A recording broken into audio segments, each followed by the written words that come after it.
शासन उत्तर प्रदेश का 7वां वार्षिक अधिवेशन था। इस अधिवेशन में हमने उप मुख्यमंत्री जी से और शिक्षा मंत्री जी से जो आरटीई में बच्चों का भुगतान नहीं हो रहा है, हम लोगों ने उसके संबंध में माननीय शिक्षा मंत्री जी को, माननीय उप मुख्यमंत्री जी को ज्ञापन सौंपा कि उन लोगों का भुगतान हो और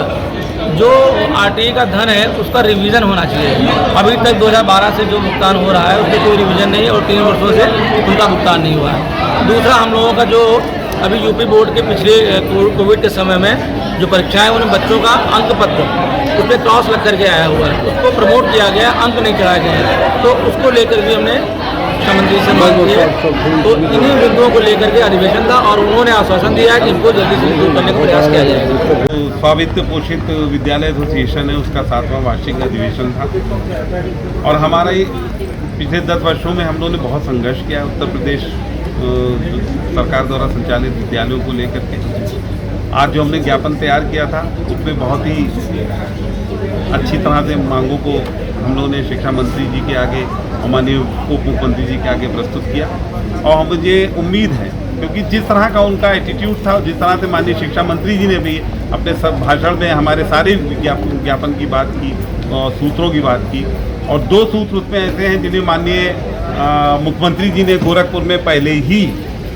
अनाउंस कर दिया, तो इसको हम लोग अपनी विजय के रूप में देखते हैं और निश्चित तौर पे माननीय शिक्षा मंत्री जी से, माननीय उप मुख्यमंत्री जी से उम्मीद करते हैं कि हमारे एसोसिएशन की जो मांग है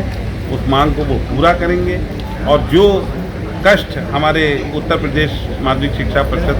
द्वारा मान्यता प्राप्त विद्यालय प्रबंधकों को हो रहे हैं उनको वो दूर करेंगे। सर, आरटीई में बदलाव की बात की है, क्या वो बदलाव किस तरीके के बदलाव है? आरटीई में हम लोगों ने किसी भी तरह के बदलाव की बात तो नहीं की है, क्योंकि आरटीई के अंतर्गत हम लोगों को 25% बच्चों को लेना होता है, अपने विद्यालय में प्रवेशित लेना होता है। उनके लिए वो मात्र 450 रुपये पर बच्चा देने की बात करते हैं, लेकिन विगत 3 वर्षों से आरटीई के अंतर्गत विद्यालयों को भुगतान नहीं किया गया है। 3 वर्षों से इन बच्चों को विद्यालय मुफ्त में शिक्षा प्रदान कर रहा है। तो हमारी मांग थी उस जो हमारा पैसा है उसको हमें तत्काल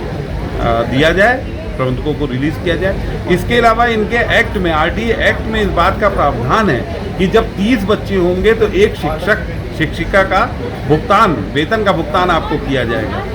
वो इन्होंने नहीं किया है आज तक। सर, मुख्य रूप से क्या क्या मांगे थे जो आपने मंत्री जी से बताई? मुख्य रूप से जो 2021 में परीक्षा फल घोषित हुआ था उत्तर प्रदेश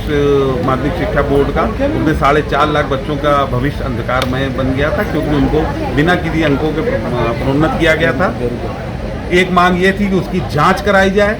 निष्पक्ष जांच हो। अगर प्रबंधकों की गलती से ऐसा हुआ है तो प्रबंधकों को सजा दें, और अगर शिक्षा अधिकारियों ने इस तरह का फैसला लिया है, 4.5 लाख बच्चों के भविष्य को अंधकारमय बनाया है, तो उनको वो सजा दी जाए।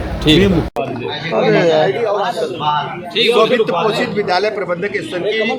मांगे हमें मिली है, मांग पत्र मिला है, उस पर हम गंभीरतापूर्वक शासन में विचार करने के लिए कहेंगे और जो भी जायज मांगे हैं उस पर काम होगा। और ये अपना संगठन है, आनंद जी हमारे परिवार के हैं और सभी लोग परिवार के हैं, कोई इनको रास्ता निकालेंगे और इनकी जो भी दुश्वारियां उनको दूर करेंगे। सर, उत्तर प्रदेश में जिस प्रकार से शिक्षा को लेकर के उनकी फीस वगैरह प्राइवेट स्कूलों में बढ़ी हुई है, देखिए तमाम सारे देखिए इस पर सरकार गंभीरता से काम कर रही है।